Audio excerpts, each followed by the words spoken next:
BMW e46 infotainment system review. So I've been getting a lot of comments in my videos about this actual infotainment system. A lot of people have been asking me, what do you think of it? A lot of people have been asking me, where are you getting it? Or where did you buy it? And I just wanted to give a little quick review about those comments, right? So first, let's just start off that I believe that I actually really love this infotainment system. I think it's great. I think it just modernized the car when I got it. When I was shopping around for some kind of Android, Apple CarPlay system, there were only like really two options. Well, there was actually three options. I don't have much information about the third option, but it was this option, which is the one I chose, obviously. And the reason I chose this is because it actually has physical buttons, and I think a BMW e46 definitely works really well with physical buttons. So it kind of gives it that OEM plus look. As you can see, this is a better look at it if you want to get a better glance at it.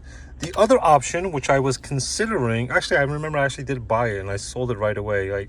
I sold it like a week after I bought it. The other option is that the whole entire thing is a screen and there's no physical buttons. So you get a bigger screen, but there's no physical buttons. And I just didn't like that. I didn't like the way it looked. I mean, to be honest, it didn't really look that bad. So I chose this one. This is the 4 GB ones.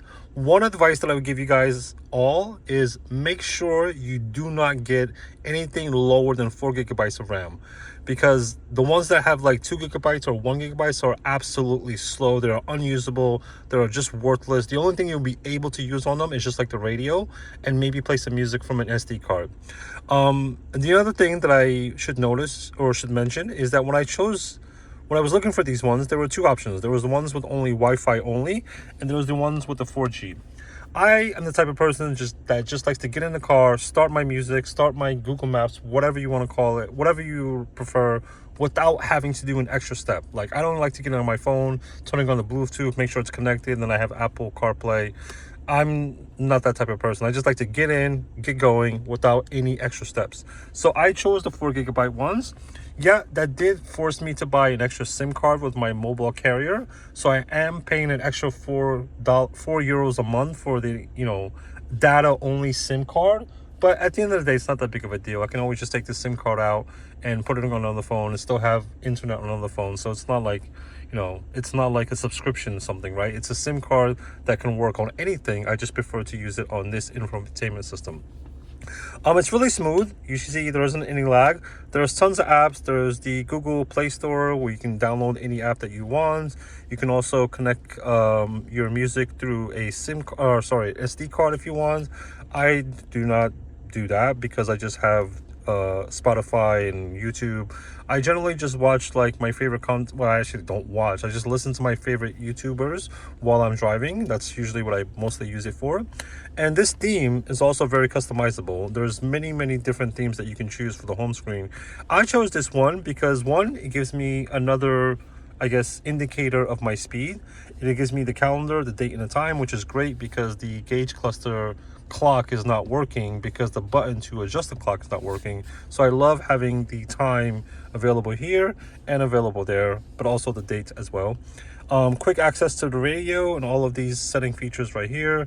And I just like the color of this, home screen, I would say. So yeah, those are all the things I really like about it. Here are some things that I don't like about it, right? Number one, because this is the 4 GB one, it does take about 30 seconds for it to start up once you're starting the car for the first time. It's not that big of a deal if you're going on a road trip, on a long trip. However, if you're running errands and you're just going like from here to there and it's just like short trips that you're running to, around the neighborhood, that 30 seconds can feel like a long time if you just want to get in, get back to your music and, get back to your Google Maps or whatever that might be. The other thing I don't like about it is that if you are listening to the radio, right? Like, let's say I have the radio on like this. And then I turn off the car and I turn it back on, it won't go back to the radio feature. It'll just go back to this screen. So I'll have to click on this button right here to go back to the radio. It's not that big of a deal because it's only one actual button that you're pressing, but it could be a deal breaker for some people. The other thing I don't like about it is that it is like directly facing the back windshield, the rear windshield, right? So there's always a glare in the screen when I'm driving during the day. I've heard some people would just tint their windows in the back of the entire car to solve that problem. I don't want to tint my windows, and I just deal with it. Basically, like sometimes I'm watching a video, like I'm at a stoplight and there's something that I'm really interested to see. I would literally have to go like this to block the sun from the back of the windshield to actually see the video. I think this is just a layout design of how this, dash center console is designed. That might you might solve that problem if you buy the other one which I was mentioning, because it does go up like this, but it's also tilted forward a little bit like that. So if that's a big deal breaker for you, that's something that you can consider. But anyway, I'm happy with it. I love it. I think it totally modernized the car.